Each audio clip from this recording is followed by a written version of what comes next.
Greetings, I'm Dermot Hussey. Welcome to our YouTube channel of Riffin Radio. Today on our channel is a special guest, Stan Smith, music critic, journalist, and senior music and media coordinator for NortheastJamaicans.com.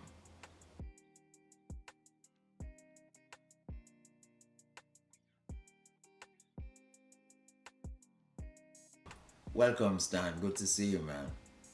Dermot, it's my pleasure. How would you evaluate Steel Pulse's albums Handsworth Revolution and Tribute to the Martyrs? These two albums kind of define the identity of the group because it was their first two albums coming out the blocks. And I think I remember a quote from Denzel Washington that he got from Sidney Poitier. He said to him, "The first three films you do will define your career." Well, these two albums define Steel Pulse's sort of what they represented to reggae music and to the world of music. So Tribute to the Martyrs. They kind of, in a sense, had a socio-cultural political message, sort of from the messenger school of reggae. And it brought them to a place where a lot of people didn't know a lot about British reggae, especially outside in Jamaica where reggae is from. And when those two albums dropped, I mean, it was clear exactly where they were with this. And the fact that they had toured with Burning Spear in, I think it was 77 and opened for Mali in 78, kind of solidified their position, but these were defining albums, Dermot. Definitely, clearly, they defined who Steel Pulse was going to be in reggae music. Do you think those albums really kind of helped to establish and that reggae had an alternative voice that was credible? Yes, it did, because their lyrical and the lyrical approach and the messages within the lyrics was really very powerful. But more importantly, I think when you saw them live, the theatrical approach that they had to their live performance, the anti-racist trope of a song like Ku Klux Klan, where they dressed in white robes, and they kind of took the Judeo-Christian ethic symbol of purity, which is the white robe and the cross, and they said, they described it this way: dressed in violence from head to toe, and then disguised in violence, white supremacy disguised in violence, a violence against black skin. So yes, they established that alternative voice, but it was a strong voice. And what that did also, separate from what was happening in, say, Mali and Jamaica, is that it connected them to the United States and the civil rights movement in a direct way. And of course, there's the track, George Jackson Soledad Brother. So that voice was really one that resonated. And when they came to the United States, because I was a student at City College at the time, and we brought them in, I think it might have been 1980, to perform for us.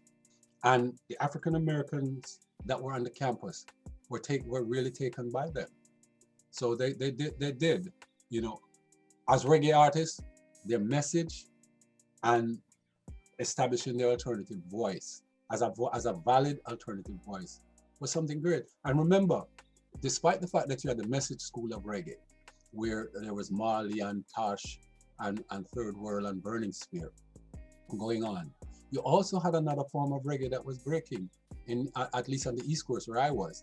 And that was, you had Toots and Dennis Brown and a number of other people who were not necessarily political, but clearly Steel Pulse had positioned themselves as a political, cultural identifying force, and with an authenticity that made them stand out. Their appearance at Sunsplash 1981, do you think that was an attempt to be legitimized by the Jamaican public? Jamaica is the home of reggae music. Jamaica is the home of Bob Marley. So yes, it was. But a couple of things happened there. First off, Jamaicans were not used to seeing, and Sunsplashers were not used to seeing British reggae on display. This is, I think, as what came the year before, 1980, did not get the best of reception because they were placed at about, I think, 3-4 o'clock in the morning when everybody was asleep. On the other hand, and I was at both events, so I can tell you, and what they were coming up against were the heavy hitters in Jamaica, right? So the Dennis Browns, you know, the Burning Spears, those guys were the mark of reggae in Jamaica, the cultural school of messenger reggae. Here comes a band from London that nobody knew about. And they are a top-notch band playing reggae music. And so they were introducing themselves to Jamaican audiences.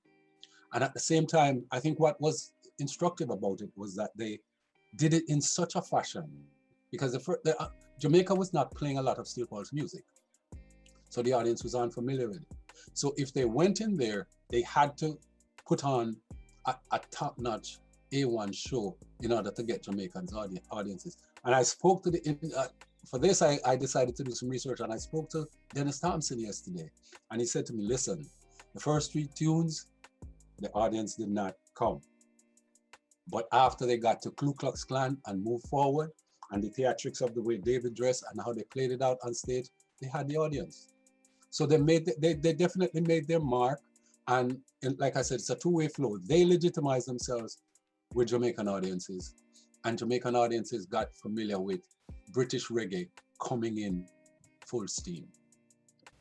Did you know that they were also the favorite of Bob Marley, who used to play them on his tour bus whenever he was on tour?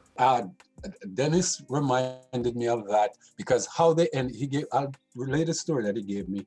He said he had heard them, and some of the other people had heard them, and it was played on the bus. And Bob asked, who was that? When he first. And then he said, look, these guys are good. They're a great band coming out of England. Listen.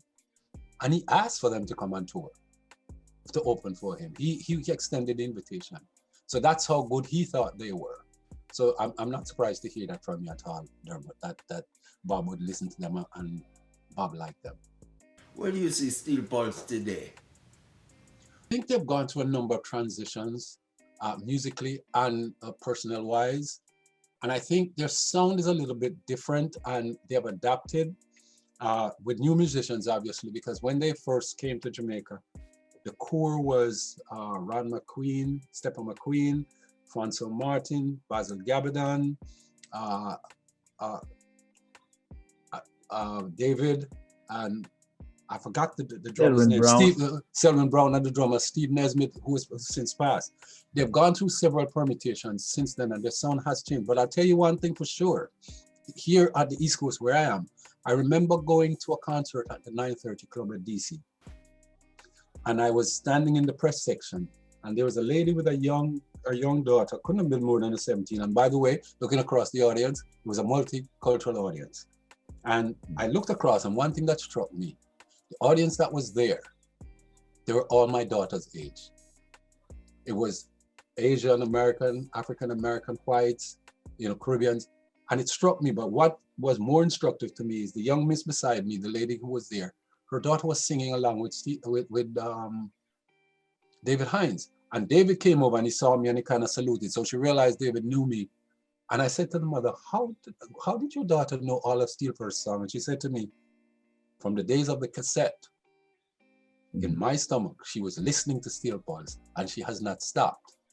So what we get is a reggae file. So they had just played at the Chesapeake Park to 17,000. So what you're getting is what I call the Tony Bennett effect, where an elder group is now pulling in a younger generation. So they're still making their mark. Are they the force that they were before? I suspect they're more elder statesmen than they were when they started, because they were blazing. But Steel Pulse is still a standard in reggae music.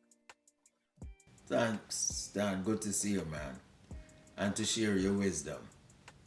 Welcome to the world of broadcasting, and we love it, and we'd like to welcome you to our waves, because we've been expecting this for some time. And much success, Dermot.